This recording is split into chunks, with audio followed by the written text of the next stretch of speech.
Vous le voyez là, mais dans sa tête, il est très loin. Il analyse les brèches en cas de contre-attaque. Regardez-le bien lorsqu'il marche. Il imprime dans son cerveau le schéma, la carte du terrain. Coup d'œil, gauche, droite. Il a un sixième sens, c'est pour ça qu'il est ailleurs. Il montre qu'il est quasi inexistant pendant un court instant. Attention pour la suite, elle devient infernale pour l'adversaire. Messi, immens Messi, encara Messi, encara Messi, encara Messi, encara Messi, encara Messi, encara Messi, encara Messi, encara Messi, encara Messi, encara Messi, encara Messi, encara Messi, gol, gol, gol, gol,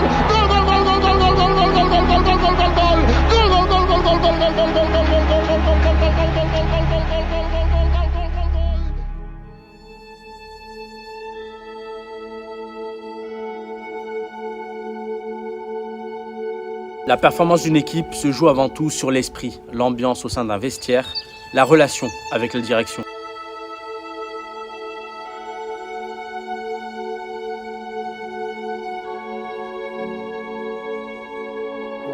Pour avoir un groupe performant de façon continue, la devise est que chacun se sente psychologiquement en confiance dans l'équipe. À l'heure de ce début de chantier, le Barça recherche désespérément son identité. Il faut dire que la tâche n'est pas si simple. Le noyau du vestiaire catalan voit défiler les départs et arrivées depuis maintenant quelques années, dans certains sans aucune identité. En tête de ce noyau, l'Argentin, le crack pris pour cible, le cauchemar des adversaires. Appelez-le comme vous souhaitez, il est le punching ball de certains médias. Messi.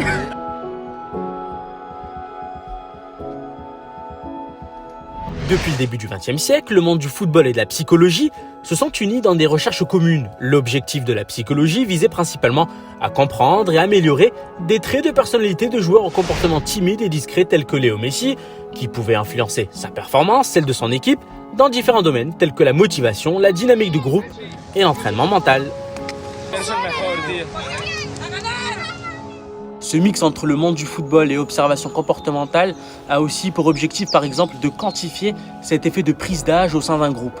Ce que l'on peut retenir de ce travail, c'est que si la préparation physique a déjà atteint son maximum, dans ce football moderne, la préparation mentale n'en est qu'à son commencement. En conclusion, cette étude nous apprend que lorsque tous les membres d'un club, peu importe leur grade et leur âge, sont tous projetés sur la même ligne d'onde, non seulement l'intelligence collective peut se développer tactiquement et spontanément sur le terrain, mais chacune des personnes arrive à comprendre intuitivement ce que l'autre ressent, que ce soit avant un match, pour une fin de contrat, pour une entente sur le terrain ou plus encore pour la tactique de l'équipe. Et c'est ce qui définit l'ADN du Barça, une association commune et non pas une société commerciale, une morale qui nous rappelle parfois que dans la vie, il faut fièrement garder ses valeurs et ne pas tenter de ressembler à ce que l'on n'est pas.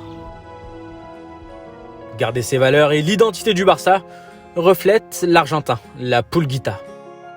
Contrairement à une idée largement répandue, Léo ne se comporte pas tel un petit caporal avec ses coéquipiers. Il n'y a que dans certaines presses que l'on peut voir et écouter ces sottises qui ont pour but simple d'être le motif de la mauvaise performance d'un joueur ou pour l'expulsion d'un entraîneur. C'est tout de même le contraire, Léo est loin d'être ce leader arrogant au tempérament fort. En revanche, il impressionne, oui, dans un vestiaire.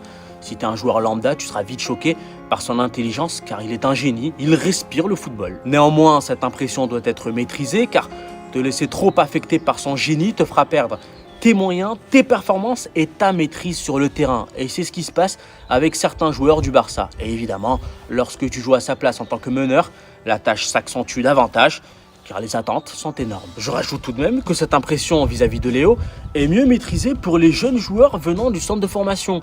La raison est toute simple, ils ont grandi au sein de ce club, ils connaissent parfaitement l'idéologie et le langage sur le terrain.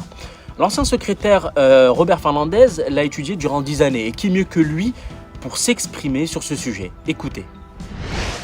De Léo, j'ai passé de nombreuses années, plus d'une décennie à l'analyser. C'est le meilleur joueur du monde, on ne se pose plus la question tellement c'est évident. Mais ce qui m'a vraiment impressionné durant ces années, c'est sa façon d'être. Il est franc et très proche des autres. C'est ça la réalité. Il n'est vraiment pas ce que vous croyez. Il a une personnalité spécifique car il ne parle pas beaucoup. On est certes tous différents, mais croyez-moi, il a le cœur sur la main. Effectivement, il est différent comme tout le monde. Si le sujet de ce documentaire se porte sur les vérités du vestiaire catalan, en plus d'être très discret, lui a cette mentalité purement sud-américaine. Il faut savoir qu'en général, les Argentins sont très spontanés. La majorité vivent dans la culture de l'instant, parfois sec et sans prise de tête. J'en déduis qu'il est donc très ouvert si on le sollicite à des conversations au sein du vestiaire. Comme rapportent ses proches, tout comme un enfant, Léo n'aime pas trop réfléchir à s'en prendre la tête. Il finit rarement ses séries TV ou ses films car il s'en lasse très vite. Ses anciens professeurs, quant à eux, témoignent qu'il n'a jamais terminé un livre durant sa scolarité, ne serait-ce que la biographie de son joueur préféré, Diego Maradona. En revanche, il aimait jouer en groupe et faire du sport en équipe. La réalité est qu'il n'y a aucun souci entre quelconque joueur du Barça. On le sait tous, le problème qui se cache derrière ce club est que le noyau a vécu des moments, des choses incroyables sur le terrain et que depuis, pas mal de choses ont changé. J'ajoute par ailleurs que les nouveaux joueurs qui ont signé au sein de ce club, ils ont signé pour l'identité, pour l'ADN du club. L'ADN, elle n'existe plus. Ça peut se ressentir parfois à la moindre occasion à une sorte d'agacement sur le terrain, comme la célébration de Messi après avoir inscrit son coup franc il y a quelques mois en faisant ce geste, ou plus récemment le fait par exemple qu'il s'emporte si fortement et rapidement avec les arbitres. Il n'y a pas que les joueurs de cette équipe qui s'impatientent du changement. Les socios, les supporters du club attendent aussi avec impatience le retour aux fondamentaux. Comme l'a indiqué Dani Alves récemment, le chantier est énorme. La réforme doit commencer par le recrutement. Durant ces dernières années, la majorité des recrutements étaient de réels flops. La cause est que le président et ses assistants choisissaient le joueur qui vendra le plus de maillots, qui a le plus d'abonnés Instagram et qui acceptera d'aller jouer pourquoi pas en Chine en cas de vente pour vite remplir les comptes. Tout cela a provoqué une dette colossale au club. Le Barça est aujourd'hui endetté car au lieu d'investir pleinement cet argent comme prévu depuis plus d'un siècle au sein de son centre de formation La Masia, les anciens dirigeants abusaient du bénéfice instantané. Le but était d'empocher un maximum d'argent en achat-vente durant leur mandat. Bah oui, investir un max à La Masia, c'était pas leur projet, car il faut des années, ils le savent très bien, pour que les petits jeunes grandissent afin qu'ils puissent rapporter au club. Bref, le tout mélangé avec la crise sanitaire, qui fait aujourd'hui les frais de cela? À qui demande-t-on de baisser presque à moitié leur salaire? Qui va-t-on brader lors des prochains mercatos et par qui va-t-on les remplacer? Jackpot. Le Barça doit maintenant faire avec tout en gardant tactiquement son identité. La tâche n'est certes pas facile face au football moderne. Trouver donc le juste milieu entre ADN et la tendance d'aujourd'hui demande une gestion imparable du coach, une tâche quasi rocambolesque. La gestion passe dans un premier temps sur le fait de savoir canaliser le meilleur élément de ton groupe, d'avoir un temps d'avance sur lui et de le mettre dans les meilleures conditions. En outre, l'utiliser à bon escient. Comme me disait un ancien directeur qui d'ailleurs n'a rien à voir avec le monde du foot, si tu ne sais pas maîtriser ton meilleur élément et que tu n'es pas au niveau de ses attentes, t'es mort. Il devient lui-même le chef et toi en tant que coach, tu ne sers plus à rien mis à part de rester comme ça, les bras croisés à le contempler. Eh bien, c'est ce qui s'est passé avec Setien et Valverde. Se vayan ensanchando, porque ellos van a estar cerrando, mira, se lo está diciendo Simeone desde el banquillo, cerrar todo dentro. Dans cette équipe, l'important est d'entrer dans le cerveau des têtes du groupe tout en ayant cette posture de grand frère qui reflètera un certain respect vis-à-vis de tes joueurs. Xavi est le profil parfait pour assumer cette compétence. Il est quasiment de la même génération et connaît les dessus-dessous des cracks de ce groupe.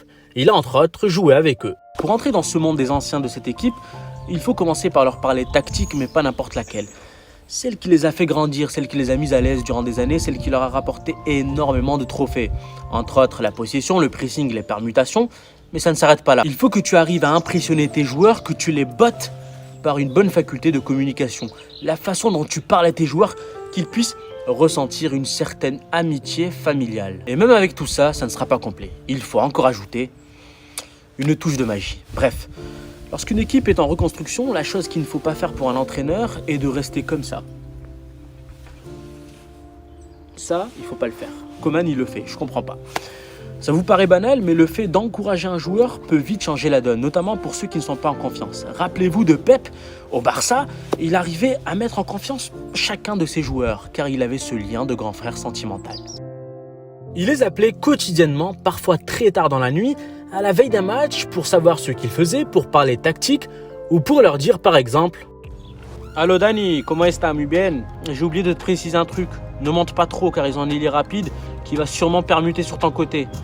Bon, je t'expliquerai plus en détail, là il est 1h40, je t'expliquerai plus en détail, d'accord ?» Il faisait ça, ça fait un petit peu rire, mais il faisait exactement ça avec tous ces joueurs du Barça. Il les appelait à 1h, 2h, parfois 3h du matin simplement pour parler tactique. C'est ça l'amour du football. Eh oui, c'est ça la magie du Barça. un max de rigueur et d'harmonie, tu dois t'épuiser quotidiennement par amour du jeu.